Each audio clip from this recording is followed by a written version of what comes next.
Ever since I was little, I was a stubborn literalist, incapable of understanding jokes. When my grandmother joked that I had been picked up from a dumpster, I spent 7 days pasting missing mother wanted posters on all the garbage cans in the neighborhood. When a classmate blurted out that my wide hips were ideal for giving birth, I showed up at his door with a tape measure and took his own mother's measurements to verify the facts. This story is completely fictional. Characters, events, and dialogue have been invented for narrative purposes. Any resemblance to reality is purely coincidental. People quickly learned that jokes were no use with me. My mere presence turned the gatherings into awkward silences and forced smiles. Then came the engagement. My boyfriend's best friend was part of the same circle. At the pre-wedding party, during a truth or dare, she smiled mischievously. Sloan. Julian has a beautiful mole on the inside of his thigh. He looks adorable when he works out. He looked at the others as if sharing a funny secret. The room erupted in laughter. I didn't put the drink down calmly. I turned to my fiancé and said calmly, "Drop your pants. I have to check." The silence fell like lead. Kelly let out a nervous giggle. "Sloan, please, it was a joke. Don't make Julian look bad." I pulled out my phone and replayed his exact phrase from seconds before. "Excuse me," I said, "but I don't practice humor. If what you said is true, we have a problem to clear up right now." Julian tensed. I stopped him before he could open his mouth. "I'm not going to make a big deal out of it, but if you and your friend are playing jokes like that, I need to know if I'm the one or the joke." No one breathed. Kelly tried to smooth it over with a conciliatory smile. "Come on, Sloan. Julian and I grew up together. It's just a bunch of old school nonsense." It didn't sound as innocent as I intended, so I showed on the TV a video call I'd received the day before. Kelly, dressed in suggestive clothing, showing off someone sleeping next to her. The face was indistinguishable, but the message was crystal clear. "What a shame you're marrying Julian," she said in the video. "You'll never take my place."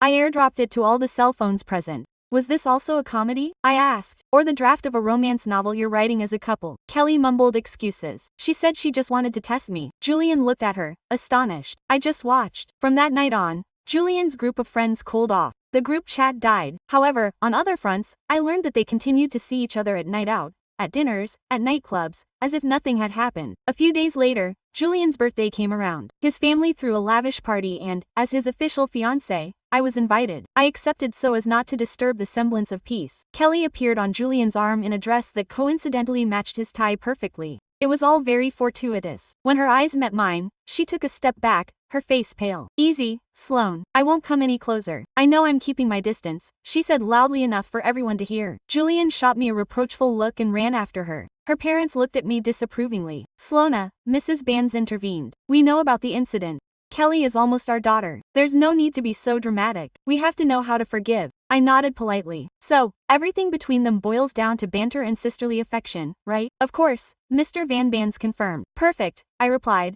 pulling out a tablet. "This recording will also be an innocent prank then." I pressed play. Conversation caught the night before on the balcony. "Julian, are we really going to drift apart forever?" Kelly asked. "We won't even be able to see each other as close friends." "Whatever you want," he would reply. "I just want you to come with me to the clinic. Just to talk. Just as support." The mother paled. Julia and Kelly returned a few minutes later, pretending to be normal. They were called into an office. There was no shouting, just a stern, familiar chat. As they were leaving, Julian approached her, head down. "Sloan, I screwed up, but I'm with you. I won't be alone with her again. She's going abroad after the wedding." Kelly gave me a look I couldn't read. Hatred or defeat. The wedding day arrived, everything prepared down to the last detail. Kelly showed up as the bridesmaid in a dress suspiciously similar to mine. And again, matching Julian's. They looked like models on cover pages and you were oblivious to reality. After putting on makeup, I retreated to a small room to rest. I closed my eyes for a moment. Sloan whispered a voice. I opened my eyes. Kelly approached slowly. "You shouldn't have challenged me on your wedding day. I want my moment in the spotlight too." I looked at her, motionless. "Another joke, I guess." He smiled. He examined my dress with feigned delicacy. "I know you record everything, but today is your big day. Get ready to shine," he said with a misleading smile and left. I didn't get upset. I came prepared too. As the guests took their seats, I checked the devices installed one last time. Tiny legal cameras like the ones on TV shows. I adjusted my dress and smiled to myself. "Relax, Kelly. I saved the lead role for you too. I hope you enjoy it." I remained alone in the small room. The silence was thick and humid. In the distance I could hear the elegant murmur of the guests, soft music, clinking glasses, hurried footsteps of the waitress. Everything flowed perfectly except me, sitting with my dress slightly torn, my throat still burning from the liquid that Kelly had forced me to drink minutes before. I looked at myself in the mirror, Impeccable makeup, sharp eyeliner, intense burgundy lips, only my eyes betrayed the truth. Awake, alert, wolfish. Prey that had just discovered that the hunter had left the trap open. It wouldn't come out without knowing what was happening outside. I bent down, pulled a pearl clasp from my hair and pressed its base. Green light, secure channel. A female voice whispered, "Are you okay?" "Perfect," I replied. "You have the entire image recorded." She ran off and now they are in the anteroom laughing. He still doesn't know anything. I smiled. Camilla, my tall ally, jet black hair, almond-shaped eyes. She officially worked as a makeup artist, but also as a private image consultant. I hired her weeks ago because in my world paranoia is a profitable investment. Cameras ready, one on the bouquet, another on the necklace, invisible. Make up your mind now. They've asked about you twice. I got up, adjusted the fall of the dress. The tear wasn't serious. With safety pins and attitude it became an avant-garde detail. Tell them I'm touching up the makeup. 5 minutes. I looked at my reflection one last time. Every curve, every crease, every detail in place. I wasn't the victim, I was the director. And this wouldn't be a wedding. This would be a private, sold-out function. I grabbed the bouquet with a hidden camera and opened the door. Camilla was waiting outside with a tablet. She showed me the screen. Wide shot of the ballroom. Do you want to know where they are? No. Film the entire entrance. Backlit if you can. Something extreme. I'm just going to walk, smile, and give them exactly what they expect. Until I stop giving them what they expect, I walked down the carpeted aisle. My heels clicked firmly. The wedding march had yet to sound, just the expectant murmur that precedes big events. An elderly gentleman from the logistics team came over to confirm that everything was ready. Perfect, I replied. Can you guarantee that no one will enter the VIP room for the next 20 minutes? Of course, Miss Sloan. I thanked him with a smile and headed for the large double doors that led to the main ballroom.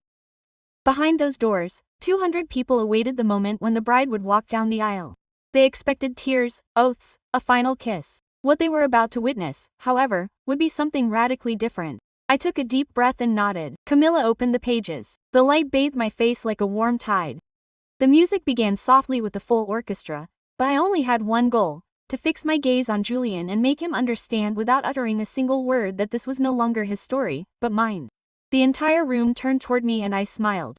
The space was dressed in white, gold and deep blue, with towering centerpieces, full of flowers and crystal chandeliers hanging from the vaulted ceiling. Everything was designed to dazzle, to shout that the bands knew how to put on a show. Still, as I crossed the threshold, the only thing that mattered was the echo of my heels on the cream velvet carpet. The music continued its slow, refined rhythm, oblivious to what was about to happen. Every face turned toward me, and for a second the air seemed to solidify. I saw Julian's parents in the front row. Mrs. Bands was forcing a stiff smile. Mr. Bands didn't even bother to fake it.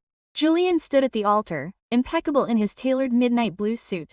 His hair slicked back, tall, thin, his expression somewhere between uncomfortable and contained.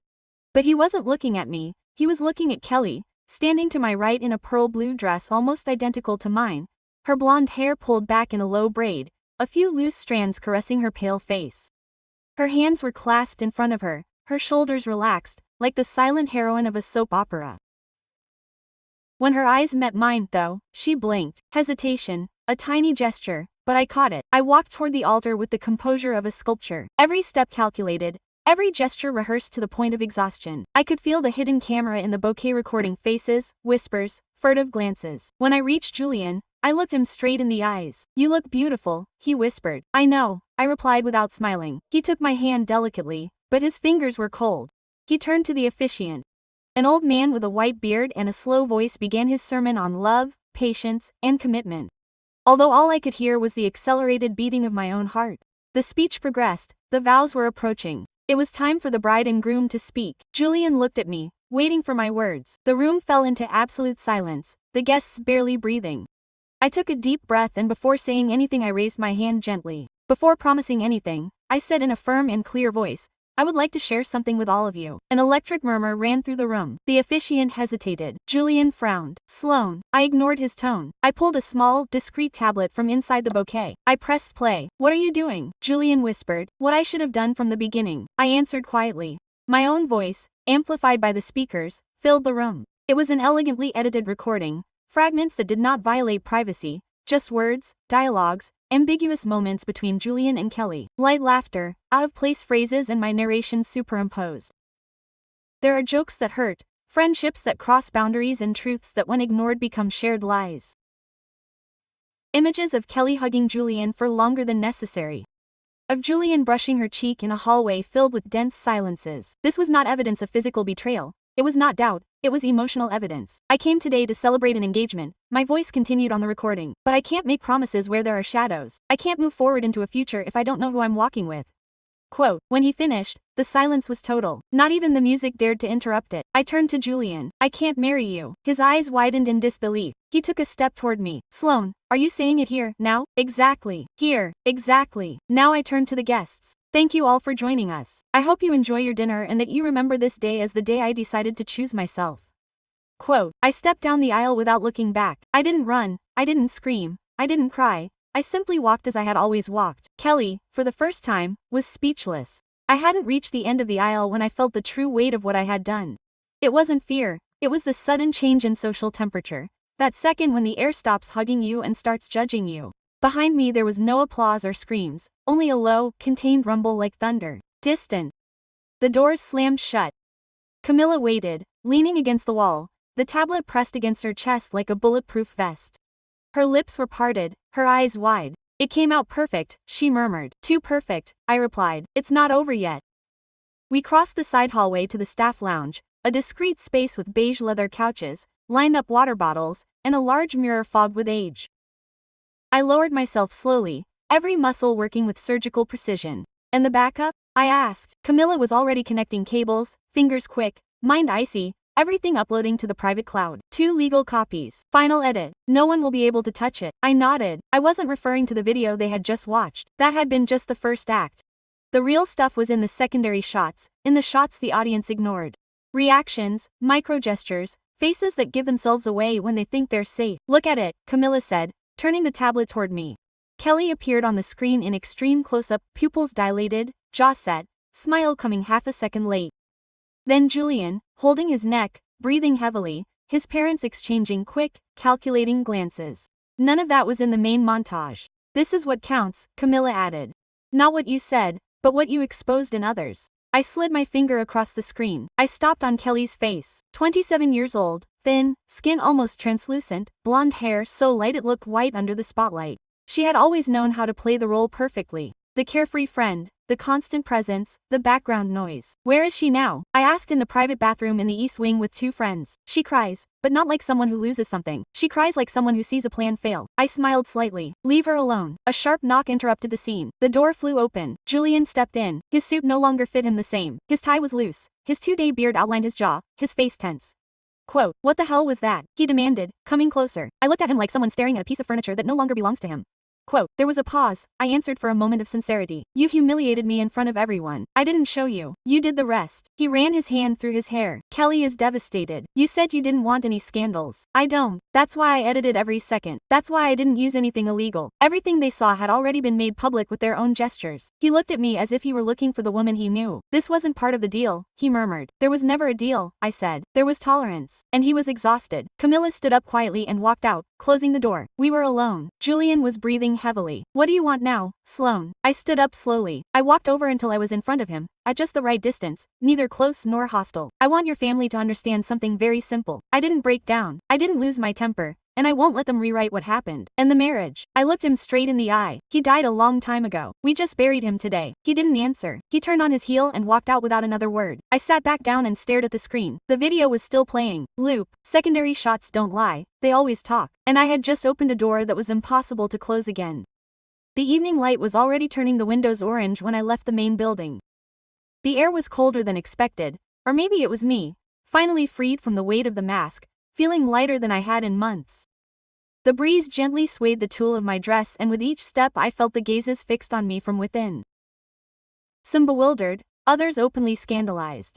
A man approached cautiously. He had a professional camera hanging from his neck, although he wasn't filming. Black, wavy hair, around 30-something years old, beardless, thin, with a face that conveyed honesty. He was dressed as part of the photography team, but I couldn't place him from the previous rehearsal. His eyes were so attentive that they forced me to stop. I'm not going to interrogate you, he murmured. I just wanted to tell you that it was impressive. I responded with a short smile. No more words were necessary. He disappeared as quickly as he had arrived, blending in with the staff. Camilla was already waiting outside and carefully draped a jacket over my shoulders. "Your mother is on her way," she said. "I wanted to see you, but I didn't know whether to let you know." "It's okay," I replied. "Better now than later." We walked to the secondary terrace, an open space overlooking the garden. There was an abandoned cocktail bar, flowers already wilted by the heat. I sank down on a wrought iron bench and stretched my neck. I took a deep breath. That's when I saw them come out. First Julian with his mother, stone-faced, then his father, more serene, talking on the phone. Finally, Kelly, wearing dark glasses and tight-lipped, escorted by two friends. Julian spotted me from a distance. He hesitated for a second and then advanced resolutely toward me. He stopped a meter away. Quote, "Sloan, I need to talk to you without cameras or Camilla," I said without looking at him. "Can you give us a minute?" My accomplice moved away, but continued recording discreetly from a distance. "Speak," I invited him. Julian had dark circles under his eyes, his jacket open, his hair disheveled. He no longer looked like the impeccable heir to the Vans, but a dejected man. "My mother is furious. She says this could ruin the family reputation, that you've put on a circus, that you've unnecessarily exposing. What do you think?" I held his gaze. "I think you had the right to do it. Not in this way, but to respond. I was never straight with you and I'm sorry." That unfiltered sincerity threw me off. Not the rehearsed apology, but the naked truth. "We're not made for this, Julian. We never were. We knew it and yet we pretended." "You didn't pretend," he replied. "I did. You were always real." That terrified me more than it should have. Silence. "And now I ask. Now I'm giving you back your freedom. I'm not going to try to fix anything. I don't deserve it. I only ask one thing of you. Don't destroy my parents. They didn't know anything. The balcony video was Kelly's idea." "I know," I replied firmly. "But it wasn't just a joke," he admitted, looking down. "It was a warning and I ignored it." We stood there for a moment. Then he turned and walked back to his family. Mrs. Bands gave me one last distant look. It wasn't hatred, it was something harsher, disappointment, as if I had broken an unspoken pact to maintain order. But that order never favored me. Camilla returned silently. "Ready, now?" "Yes," I said. I picked up my phone. Missed calls, messages, notifications. Some called me brave, others crazy. The gossip portals were already making headlines, but one stood out. A contact request from Rowan L. Tabarazares, a corporate lawyer at the firm that advised the Bands. His message was short. "I saw what you did. Sometimes dignity is the only valid contract." I smiled at the screen. Maybe the world hadn't collapsed. Maybe, finally, it was settling down in a different way. I woke up to light streaming in through the window without permission. There were no blinds in my mother's room, just thin curtains that were all a soft cream. The dress was gone. I had left it the night before on a chair as evidence of the crime. Now it hung in the living room like a strange trophy. I sat up, slowly. My body didn't hurt, but I was exhausted. It had been a long day, more emotional than physical. Still, I didn't cry. There were no tears that night, just silence and bitter coffee with my mother in the kitchen, without needing to say much. She, Diane Lister, businesswoman, former model, sharp mind, wrapped in natural elegance, just listened. Now, as I washed my face, I looked at myself in the mirror again. I looked younger or perhaps lighter. The tension lines on my forehead had disappeared and for the first time in years I didn't have to pretend to be in complete control. My phone vibrated. A new universe awaited behind the screen. More than 400 unread messages, Instagram notifications, press emails, congratulations from strangers, wild theories on forums. Some thought it was all publicity for a series, others calculated revenge.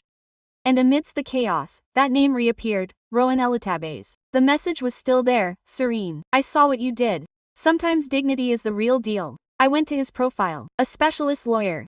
In corporate crisis management, short dark hair, slightly wavy, strong features, neatly trimmed beard, smile contained in few photos. He was in his early 30s. He had worked behind the scenes for many powerful families, including the Bands. There was no flattery, no judgment, just a professional invitation for coffee. "Whenever you're ready," I wrote without a second thought. "I am."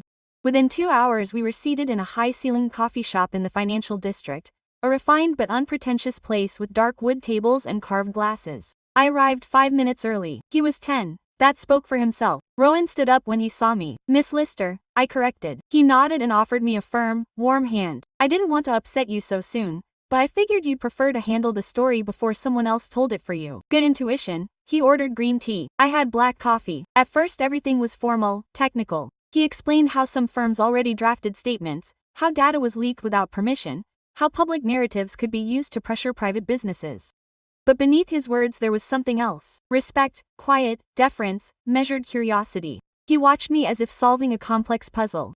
He didn't interrupt, didn't try to comfort me, just listened. "And why you?" I asked after a moment. "Because I saw what you did. Most people run away. You stood up for yourself. But one thing bothers me." "What?" "You fought back, But you still haven't decided who you want to be from now on. That disarmed me for a moment. Enough to let my guard down.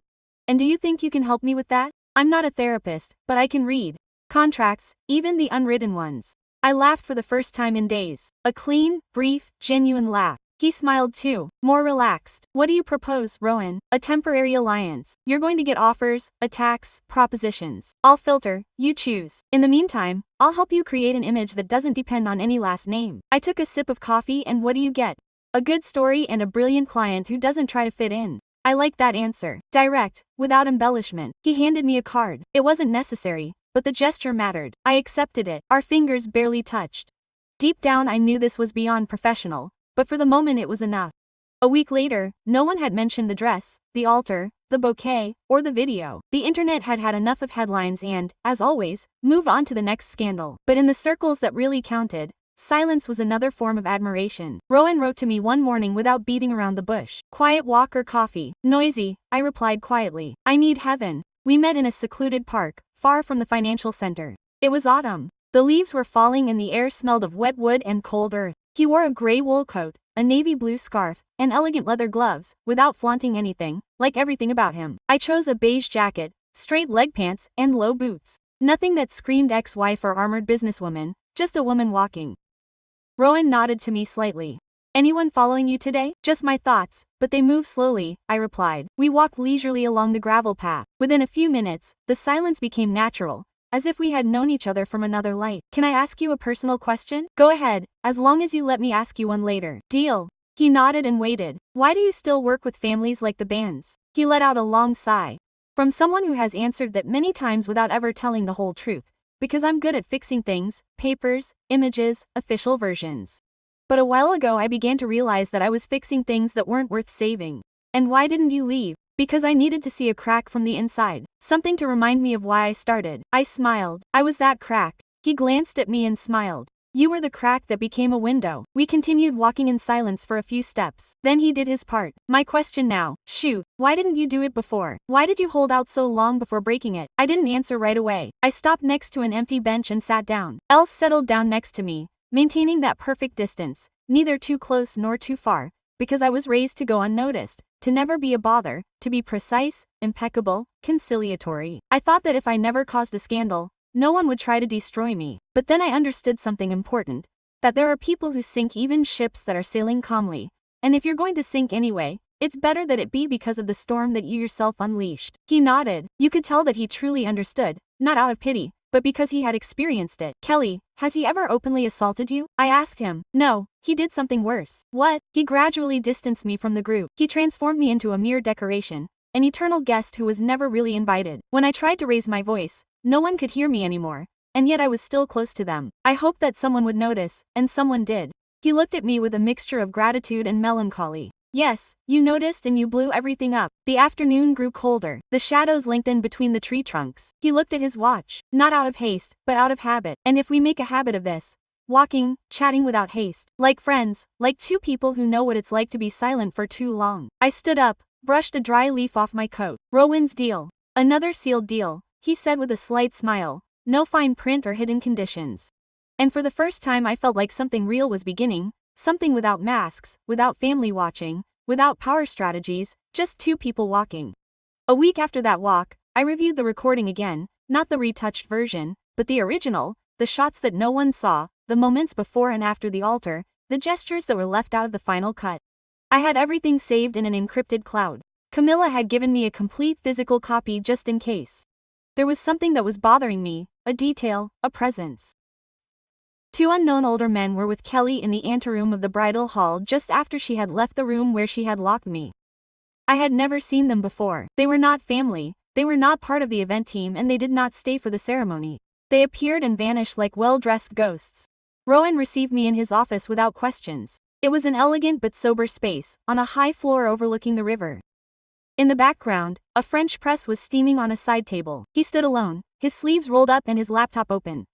Quote, do you recognize any of them? I asked, showing him a screenshot of the video. He leaned closer, crossed his arms, and narrowed his eyes. Not immediately, but I can figure it out. How? There are people who don't leave a digital trace, but they do leave a visual trace. Every face has been captured by a security camera at some point. All you need is access. He glanced at me. And you have that access. Let's say I have contacts and now you do too. 2 days later, an encrypted message arrived. We have names. I went to his office. This time, he wasn't alone. A short man with gray hair and thick glasses was typing non-stop. He introduced himself as Elias, with no last name. The individuals were listed as private consultants for exclusive events. He explained. A lie. One had a history of covering up scandals at private parties. The other had been a bodyguard for politicians in low-profile campaigns. And what did they do with Kelly? That's what's interesting, Rowan replied.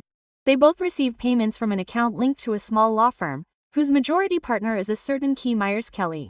He had no legal evidence, but he did have a direct line between her name and the presence of those men on the wedding day. There was no physical violence because I prevented it, but the intention, the threat had been real. This can't come to light without solid evidence. I said, I know. Rowan nodded, but there's a way to expose it without pointing it out directly. What? A documentary? I watched, intrigued. A documentary about cross boundaries, emotional manipulation, toxic friendships. Telling what happened without naming names, with actors, distorted voices, anonymous stories and, above all, the message, the warning. Who would direct it? I have someone in mind, she replied, and you would have complete control over the content. This isn't revenge, it's prevention. I sat while the idea took shape. It wasn't a scandal, it wasn't a criminal complaint, it was about turning the pain experienced into something useful, transforming the silent horror into an open conversation, and you would appear, she continued. Not with your face, but with your voice, as a witness, as someone who was also erased in silence. We fell silent. The city lights flickered. On the other side of the window, the coffee pot was still steaming. You know what, Rowan? I said without turning around. I think for the first time I don't feel alone in this battle. He looked at me and I didn't need to say anything. I had written it down too. The message arrived at 10:42 in the morning.